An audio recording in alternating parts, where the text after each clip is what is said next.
আসসালামু আলাইকুম। এই ভিডিও টিউটোরিয়ালে আমরা যে বিষয়টা নিয়ে আলোচনা করব সেটা হচ্ছে প্রপ সম্পর্কিত। ওকে, তো প্রপস সাধারণত আসলে কি? প্রপস হচ্ছে কিন্তু আমাদের প্রপার্টিজ। আর এই প্রপার্টিজটা আমাদের কি কাজ করবে? এটা হচ্ছে আমাদের ডাটা পাস করার ক্ষেত্রে ব্যবহৃত করা হয়। সুতরাং এক কম্পোনেন্ট থেকে আরেক কম্পোনেন্টে তো আমরা ডাটা পাস করার জন্য এই প্রপসটি সাধারণত ব্যবহার করে থাকি। এখন প্রপস যদি আমরা বুঝতে যাই তাহলে কিন্তু আমরা ফাংশনের প্যারামিটার সম্পর্কে আমরা সকলেই জানি, তাই না? যে আমরা কিভাবে ফাংশন থেকে প্যারামিটার পাঠায় এসে প্যারামিটারগুলোকে অ্যাক্সেস করতে পারতাম। তো তার বিপরীত বলা যেতে পারে কিন্তু আমাদের প্রপস। এখানে হচ্ছে আমাদের বলা হয়েছে প্রপস, এটা হচ্ছে আমাদের ডাটা পাস করায় থাকবো আমরা। হ্যাঁ, তো ডাইনামিক কিভাবে আমরা সেটাকে ব্যবহার করতে পারি সে বিষয়টা নিয়ে কিন্তু আমরা এই ভিডিও টিউটোরিয়ালে আলোচনা করতে পারি। তো এখান থেকে কিন্তু আমাদের আরেকটি এক্সাম্পল শেখা হয়ে যাবে। গত ভিডিও টিউটোরিয়ালে কিন্তু আমরা ক্লাস কম্পোনেন্ট নিয়ে আলোচনা করেছিলাম। তো এখন কিন্তু আপনারা সেই ক্লাস কম্পোনেন্ট সম্পর্কেও কিন্তু প্রপসকে কিভাবে ম্যানেজ করা যায় সে বিষয়টা কিন্তু আপনারা শিখতে পারবেন। তো চলেন আমরা সেই বিষয়গুলো নিয়ে আলোচনা শুরু করে দিই। সবার প্রথমে আমরা দেখতে পাচ্ছি এখানে কিন্তু আমরা গত ভিডিও টিউটোরিয়ালে একটা হোম পেজ এবং একটি অ্যাবাউট মাই পেজ, এই দুইটা বিষয় কিন্তু আমরা এখানে তৈরি করেছিলাম। একটি হচ্ছে ফাংশনাল কম্পোনেন্ট আর একটি হচ্ছে আমাদের কিন্তু ক্লাস কম্পোনেন্ট। ওকে, তো সেই দুইটাই কিন্তু আমাদের ক্রিয়েট করা থাক, কোনো সমস্যা নেই। অবশ্যই কিন্তু আপনারা গত ভিডিও টিউটোরিয়ালটি দেখে দেখে এই দুইটা তৈরি করে নেবেন, আদারওয়াইজ আমি এখন আপনাদেরকে দেখিয়ে দিলাম, কোনো সমস্যা নেই।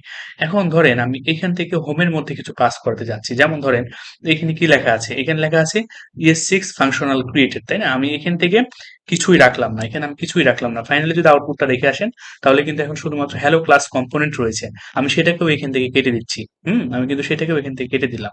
আমি আপাতত কিন্তু কিছুই রাখলাম না। এখন আপনারা প্রশ্ন করতে পারেন, যেহেতু আমি কিছুই রাখলাম না তাহলে এখন আমরা সেটাকে আহ, কি করব আসলে? এখন আমরা এখান থেকে প্রপস এর সাহায্যে ডাটা পাসিং করব। এক কথায় বলতে গেলে এখন আমরা সেখানে ডাটা পাসিং করব। আর ডাটা কিভাবে পাসিং করব? এখানে দেখেন, এখান থেকে যখন আমরা ফাংশন কল করেছি তো এইখানে অ্যাট্রিবিউট আকারে কিন্তু এখন আমরা ডাটাগুলোকে পাঠাতে পারবো। যেমন দেখেন, আমি যদি এইখানে পাঠাই যে টাইটেল নামে কিছু, হ্যাঁ, তাহলে প্রথমে এটা থাকবে হচ্ছে আমাদের অ্যাট্রিবিউট নেম, পরবর্তীতে এখানে থাকবে হচ্ছে আমাদের ভ্যালু। যেমন টাইটেলের মধ্যে আমি পাঠাতে চাচ্ছি this is this is functional component. Okay, আমি জাস্ট কি পাঠালাম টাইটেলের মধ্যে? This is functional component. এখন তাহলে এটা কোথায় চলে যাচ্ছে? হোমের মধ্যে। ওকে, তাহলে এখন হোমের মধ্যে যদি চলে যাই তাহলে এখন সেটাকে কিন্তু আমাকে অ্যাক্সেস করতে হবে। আর সেটার নাম আমি কি দিয়েছিলাম? এখানে টাইটেল নাম ইউজ করেছিলাম, তাই না?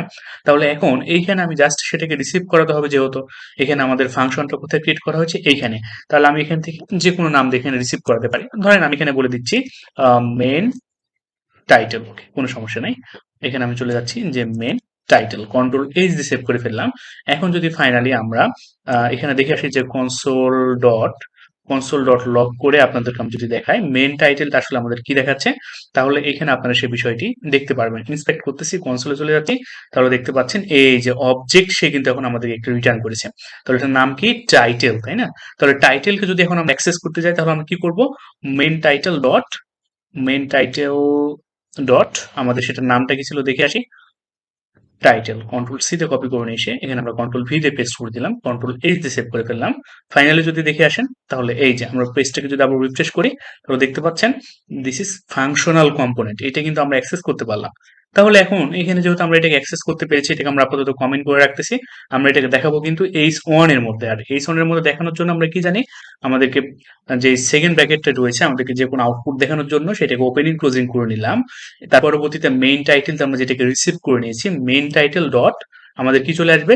টাইটেল। হ্যাঁ, কন্ট্রোল এইচ দিয়ে সেভ করে ফেললাম। ফাইনালি যদি আউটপুটটা দেখে আসেন তাহলে চলে আসলো কি আমাদের? This is functional component. Okay, তো মেইন টাইটেল না লিখে আমরা এখানে যেটা ইউজ করবো সেটা হচ্ছে প্রপস। আমাদের মিনিংসফুল নাম তাহলে হবে, এখানে আমরা কন্ট্রোল ভি দিয়ে পেস্ট করে ফেললাম, কন্ট্রোল এইচ দিয়ে সেভ করে ফেললাম।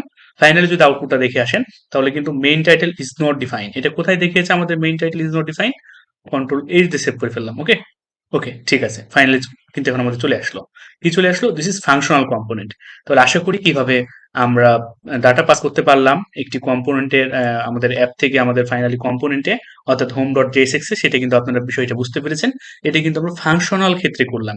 কিন্তু এখন যদি আমরা সেম জিনিসটা করতে যাই আমাদের ক্লাস কম্পোনেন্টে তাহলে কিন্তু একটু ডিফারেন্স আমাদেরকে ওই অ্যাপ্লাই করতে হবে।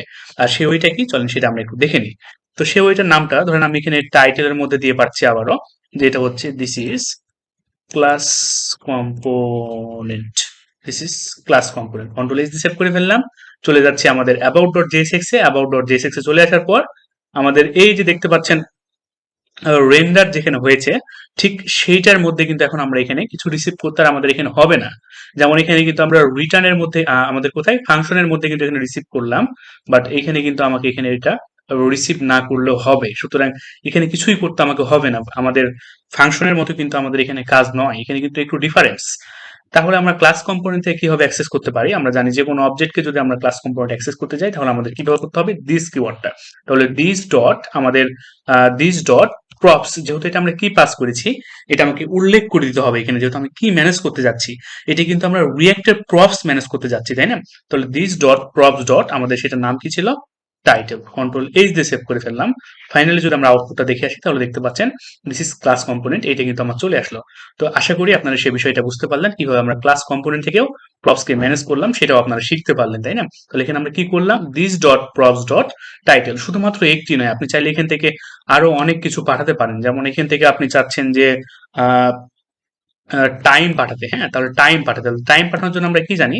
টাইম পাঠানোর জন্য কিন্তু আমাদেরকে এখানে আর ডবল ডবল কোটেশনের মধ্যে লিখলে হবে না, তখন কিন্তু আমাদেরকে এখানে যেহেতু সরাসরি জাভা স্ক্রিপ্ট পাঠাচ্ছি, তাহলে নিউ ডেট মেথডটাকে সরাসরি আমরা কল করে দিচ্ছি সেইখান থেকে to to string. Okay, to string মেথডকে সরাসরি আমরা কল করে দিচ্ছি। তাহলে এখন এখান থেকে টাইমটা পাঠিয়েছি কোথায়? ফাংশনাল কম্পোনেন্টে, হোমের মধ্যে। সরাসরি আমরা হোমের মধ্যে চলে যাচ্ছি। হোমের মধ্যে চলে যাওয়ার পর এখানে আমরা একটি h3 তৈরি করে নিচ্ছি।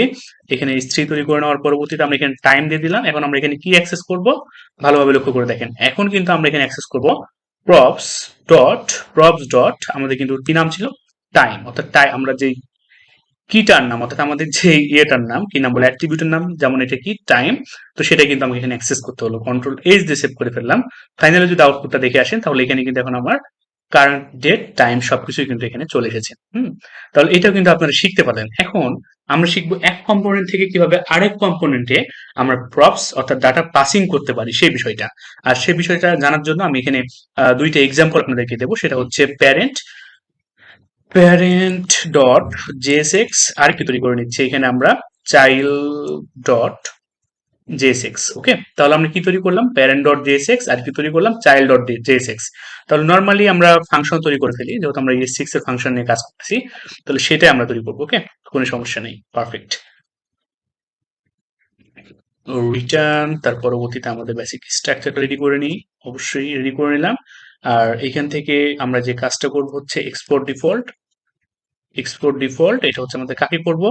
প্যারেন্টটাকে। ওকে, পারফেক্ট। সরি, প্যারামানটা ভুল হয়েছে, আমি হচ্ছে ক্যাপিটাল করে দিচ্ছি এটাকে। কন্ট্রোল সি দিয়ে কপি করে নিয়ে এসে এখানে কন্ট্রোল ভি দিয়ে পেস্ট করে দিলাম, কন্ট্রোল এইচ দিয়ে সেভ করে ফেললাম, কন্ট্রোল সি দিয়ে কপি করে নিয়ে এসে চাইল্ড ডট জেএসএক্স এ চলে আসলাম। এখানে জাস্ট আমরা ফাংশন নেমটা আলাদা করে দেবো, এটা হচ্ছে আমাদের চাইল্ড। এখন আমরা কিন্তু এক কম্পোনেন্ট থেকে আরেক কম্পোনেন্ট ডাটা পাস করাচ্ছি, এটা কিন্তু এখন ভালোভাবে লক্ষ্য করেন। এখন কিন্তু আমরা এক কম্পোনেন্ট থেকে আরেক কম্পোনেন্টের ডাটা পাস করাচ্ছি। আপাতত এগুলো আমাদের থাক, এগুলো আমাদের কোনো কিছু এখন দরকার নেই, এখন আমাদের তো এগুলো থাক, হ্যাঁ। তো এখন প্যারেন্টে সরাসরি চলে আসি। এই প্যারেন্টে চলে আসার পর আমি এখান থেকে জাস্ট h1 দিয়ে বলে দিচ্ছি it is parents. Okay, it is parents, control H দিয়ে সেভ করে ফেললাম। এখন একটা বিষয় লক্ষ্য করে দেখেন, এখন আমি এখানে একটি অবজেক্ট তৈরি করব। তো আমি এখানে একটা ভেরিয়েবল নিচ্ছি, কনস্ট্যান্ট ডাটা, বা এখানে ইউজার ডাটা নিতে পারি, কোনো সমস্যা নাই। ইউজার ডাটা বা ইউজার ইনফো, মিনিংসফুল আমরা সবসময় নাম ইউজ করবো। ওকে, তো মিনিংসফুল নাম বলতে আমরা এখানে কি থাকবে? ইউজার ইনফোর মধ্যে নেম থাকবে, যেমন আমি এখান থেকে বলে দিচ্ছি ফিজ, তারপর তার একটি আইডি থাকতে পারে, হ্যাঁ। তো আইডি বলে দিচ্ছি এখান থেকে 19 11 0 7 3। ওকে, সমস্যা নেই। তারপর এখান থেকে আমরা যেটা ইউজ করব তার ইমেইলটা আমরা ধরতে পারি। তো fizz@gmail.com। তারপর তার ডিপার্টমেন্টটাকে আমরা এখান থেকে চুজ করতে পারি, কোনো সমস্যা নেই। তাহলে ডিপার্টমেন্টটা কি হবে? সিএসি। ফাইনালি কিন্তু এখানে আমরা একটি পূর্ণাঙ্গ অবজেক্ট তৈরি করেছি এবং এই অবজেক্টটাকে আমরা ডাটা পাস করাবো কোথায়? চাইল্ডে। ভালোভাবে লক্ষ্য করে দেখেন আমরা কোথায় পাস করাবো? চাইল্ডে। আর এই চাইল্ডে পাস করানোর জন্য আমি সবার প্রথমে চাইল্ডটাকে প্যারেন্টের মধ্যে আমি এখানে ইম্পোর্ট করা নিচ্ছি, হ্যাঁ। তাহলে কাকে আমি ইম্পোর্ট করাচ্ছি? চাইল্ডটাকে। তো চাইল্ডটাকে কিন্তু আমার এখানে ইম্পোর্ট করানো শেষ, তাহলে এখানে কিন্তু আমি চাইল্ডটাকে এখানে ইউজ করতে পারবো, কোনো সমস্যা নেই। ফাইনালি চাইল্ড, আর চাইল্ডের মধ্যে এখানে আমি জাস্ট একটা মেসেজ দিয়ে আসি h1 দিয়ে, দিস ইজ চাইল্ড। এখন যদি আমি নর্মালি আপনাদেরকে প্যারেন্ট ডট জেএসএক্সটাকে আমরা যদি এখানে ইম্পোর্ট করি তাহলে আপনারা এখন কি দেখতে পারবেন। ওকে, তাহলে ইম্পোর্ট করব কাকে, আমরা প্যারেন্টটাকে কন্ট্রোল এজ দিয়ে সেভ করলাম। ফাইনালি যদি প্যারেন্টটাকে আমরা এখানে শো করানোর জন্য কল করি, ওকে ওপেনিং করলাম, দেন আমরা ক্লোজিং করলাম। এখন ফাইনালি কিন্তু আপনারা দেখতে পাবেন কি জাস্ট দিস ইজ চাইল্ডও চলে এসেছে, ইট ইজ প্যারেন্টও চলে এসেছে। এখন লক্ষ্য করে দেখেন, আমরা যে কাজটা করেছিলাম আপনাদের বোঝার সুবিধাতে চাইলে আপনারা এটা কমেন্টও করে রাখতে পারেন, কোনো সমস্যা নাই। আর এটাকে আমি একটু মিনিমাইজ করে দিলাম, পারফেক্ট।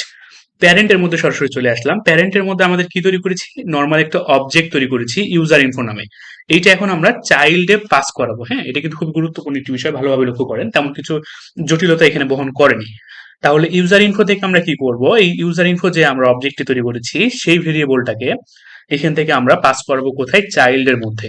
তাহলে চাইল্ডের মধ্যে যদি আমরা পাস করাই, যেহেতু এখানে আমরা চাইল্ডটাকে ডিরেক্ট কল করেছি, তাহলে কিন্তু আমাদের সেজন্য চাইল্ডটাকে ওখানে দেখিয়েছে দিস ইজ চাইল্ড। হ্যাঁ, আমরা চাইল্ডের মেসেজটা কিন্তু এখানে আমাকে দেখিয়েছে।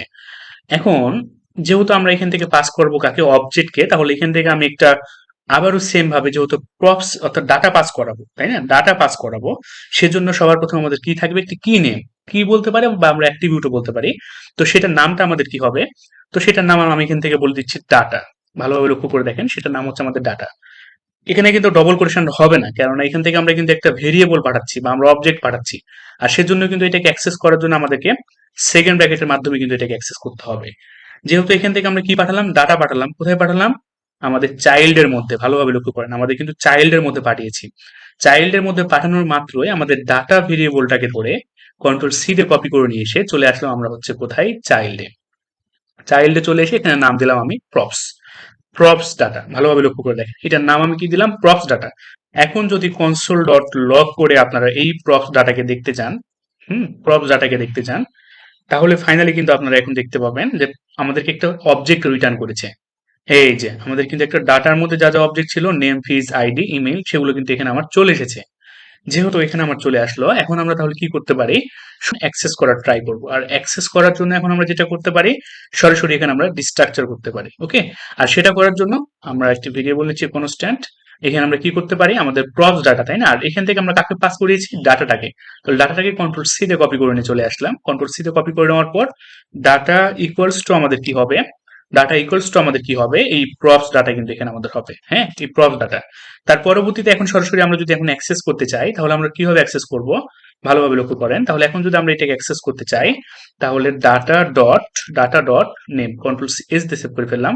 ফাইনালি যদি আউটপুটটা দেখে আসেন, তাহলে দেখতে পাচ্ছেন দিস ইজ চাইল্ড, এবং তার মধ্যে কিন্তু আমাদের নাম চলে এসেছে ফিজ। ওকে, এখন কিন্তু এখানে দেখতে পাচ্ছেন দিস ইজ চাইল্ড, তার মধ্যে আমাদের নাম চলে আসলো ফিজ। এখন শুধুমাত্র তাই নয়, এটাকে আমি বলে দিচ্ছি ইউজার নেম আপনাদের বোঝার সুবিধার্থে। এখান থেকে আমি বলে দিলাম যে ইউজার নেম এটা আমার। ওকে, পারফেক্ট। আর কন্ট্রোল সি দিয়ে কপি করে নিয়ে এসে কন্ট্রোল ভি দিয়ে পেস্ট করলাম। তারপর আমাদের কি থাকবে, ইউজার আইডি থাকবে। তাহলে নেমের মধ্যে কি রয়েছে, আমাদের নেমটাকে কেটে দিলাম, জাস্ট এখান থেকে বলে দিচ্ছি আইডি। এখানে যে নামগুলো আমরা ইউজ করেছিলাম, যে কি অর্থাৎ যে কিগুলো ইউজ করেছিলাম, সেম নামটা কিন্তু আমাকে এখানে ধরতে হবে। তাহলে আইডি, তাহলে পারফেক্ট। এখন আমরা যদি দেখে আসি, তাহলে এই যে আমাদের ইউজার আইডি চলে এসেছে। এখন আমরা আর কি কি দিয়েছিলাম সেটা আমরা জাস্ট দেখে আসি। ইমেল দিয়েছিলাম এবং ডিপার্টমেন্ট দিয়েছিলাম। শর্টকাট আমি এখান থেকে কন্ট্রোল সি দিয়ে কপি করে নিয়ে এসে কন্ট্রোল ভি দিয়ে কন্ট্রোল ডি তে পেস্ট করে দিলাম। এখান থেকে আমরা বলে দিব হচ্ছে ইমেইল, এবং এই আইডিটাকে তুলে দিয়ে আমরা এখান থেকে বলে দেব ইমেইল, সরি ইমেইল, এবং এখান থেকে জাস্ট বলে দিব আমরা ডিপার্টমেন্ট, কন্ট্রোল এইচ দিয়ে সেভ করে ফেললাম, এবং মেসেজটাকে পরিবর্তন করে বলে দিলাম আমরা ডিপার্টমেন্ট, কন্ট্রোল এইচ দিয়ে সেভ করলাম। ফাইনালি দেখতে পাচ্ছেন আমরা সমস্ত ডাটাগুলোকে কিন্তু আমরা এখান থেকে অ্যাক্সেস করতে পেরেছি। সুতরাং আমরা কিন্তু এটা আমাদের একটি কম্পোনেন্ট, আর এই কম্পোনেন্ট থেকে আমাদের চাইল্ড কম্পোনেন্টে কিভাবে ডাটা পাস করাতে হয় প্রপস ব্যবহার করে, সেটা কিন্তু আপনারা এখানে শিখে নেবেন। ওকে, তাহলে এর পরবর্তীতে আরেকটি বিষয় লক্ষ্য করে দেখেন, সেটি হলো আমাদের কিন্তু ডিপার্টমেন্টটাকেও আমরা এখান থেকে অ্যাক্সেস করতে পারলাম, ইমেইলটাকেও অ্যাক্সেস করতে পারলাম, অর্থাৎ যাবতীয় যে সমস্ত অবজেক্ট তৈরি করেছিলাম সেগুলোকে কিন্তু আমি এই সরাসরি চাইল্ডের মধ্যে এক কম্পোনেন্ট থেকে আরেক কম্পোনেন্টে কিন্তু আমি এখানে পাস করাই দিলাম। তো এটাই ছিল আজকের ভিডিও টিউটোরিয়াল। আপনারা সকলে বেশি বেশি প্র্যাকটিস করতে থাকুন, এবং আপনাদের যে হোমওয়ার্ক দিয়ে গেলাম সেটা হচ্ছে, এখন যেহেতু আমরা এটা এক কম্পোনেন্ট থেকে আরেক কম্পোনেন্টে পাস করালাম, আপনারা এখন যেটা করবেন সেটা হচ্ছে ক্লাস কম্পোনেন্টের মধ্যে কিভাবে পাস করাতে হয় সেইটা আপনারা প্র্যাকটিস করেন। ওকে, তাহলে অবশ্যই কিন্তু সেটা আপনাদের ক্লিয়ার হয়ে যাবে। ধন্যবাদ সকলকে।